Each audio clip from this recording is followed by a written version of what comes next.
Hello everyone.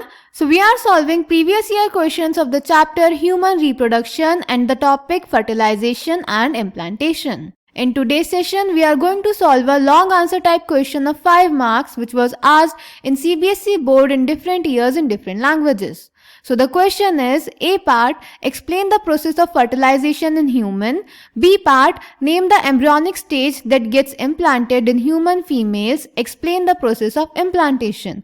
And it was asked in the CBSE board in Delhi examination in 2019. Second type is, briefly explain the events of fertilization and implantation in an adult human female. And it was asked in the CBSE board in Delhi examination in 2016. Next type is, name the stage of human embryo at which it gets implanted. Explain the process of implantation. And it was asked in the CBSE board in Delhi examination in 2015 and is also a NCERT exemplar question. And the last type is, mention the site of fertilization of a human ovum. List the events that follow in sequence and until the implantation of the blastocyst.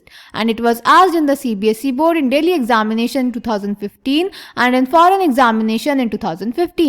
तो बेटा इस question में हमें basically fertilization और implantation को explain करना है. So let's check the answer. तो बेटा कॉइटस में सीमेन रिलीज होता है फीमेल वजाइना में थ्रू द मेल पेनिस. उसके बाद सीमेन में से स्पर्म स्विम करके मूव करता है सर्विक्स के थ्रू यूट्रस में और फाइनली पहुंच जाता है एम्पुलरी रीजन में. सिमिलरली ओवम ओवरी से रिलीज होके पहुंच जाता है एम्पुलरी रीजन में. अब एम्पुलरी रीजन में स्पर्म और ओवम का फ्यूजन होता है जिसको बोलते हैं फर्टिलाइजेशन.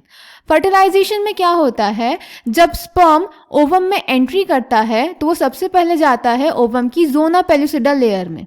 जैसे ही स्पर्म जोना पेलुसिडा में घुसता है वैसे ही जोना पेलुसिडा में कुछ चेंजेस होने लगते हैं जो इंश्योर करता है कि कोई दूसरा स्पर्म आके ओवम को फर्टिलाइज ना करे. यानी जोना पेलुसिडा इंश्योर्स कि एक ओवम को एक ही स्पर्म फर्टिलाइज करे. फर्टिलाइजेशन के टाइम पे जो एक्रोसोम होता है वो कुछ सब्सटेंसेस सिक्रीट करता है जिसकी वजह से स्पर्म एंटर कर जाता है ओवम के साइटोप्लाज्म में. और जब स्पर्म ओवम के साइटोप्लाज्म में एंटर कर जाता है तो ओवम का जो इनकम्प्लीट मियोटिक डिवीजन था वो कंप्लीट हो जाता है और वो बनाता है 2 अनइक्वल सेल्स जिनको बोलते हैं second polar body and haploid ootid या फिर ओवम. उसके बाद स्पर्म और ओवम के न्यूक्लियस का फ्यूजन हो जाता है और बन जाता है डिप्लॉइड जाइगोट. अब जाइगोट में होता है माइटोटिक डिवीजन जिसको बोलते हैं क्लीवेज, जिससे बन जाते हैं 2, 4, 8, 16 डॉटर सेल्स जिन्हें बोलते हैं ब्लास्टोमर्स.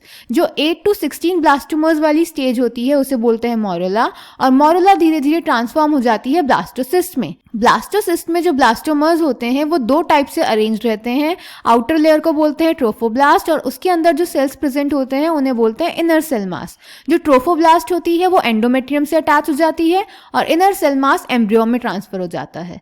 जब ब्लास्टोसिस्ट एंडोमेट्रियम से अटैच हो जाता है तो यूट्रस में डिवीजन स्टार्ट होता है और वो पूरे ब्लास्टोसिस्ट को कवर कर देता है जिसकी वजह से ब्लास्टोसिस्ट यूट्रस के एंडोमेट्रियम में एम्बेडेड हो जाता है. इसको बोलते हैं इम्प्लांटेशन और इसी से होती है प्रेगनेंसी. देन बेटा this is the whole diagram. सबसे पहले होता है ओवम. ओवम को फर्टिलाइज किया स्पर्म ने, दोनों का न्यूक्लियस फ्यूज होगा, बन जाएगा जाइगोट. जाइगोट में क्लीवेज स्टार्ट होगा.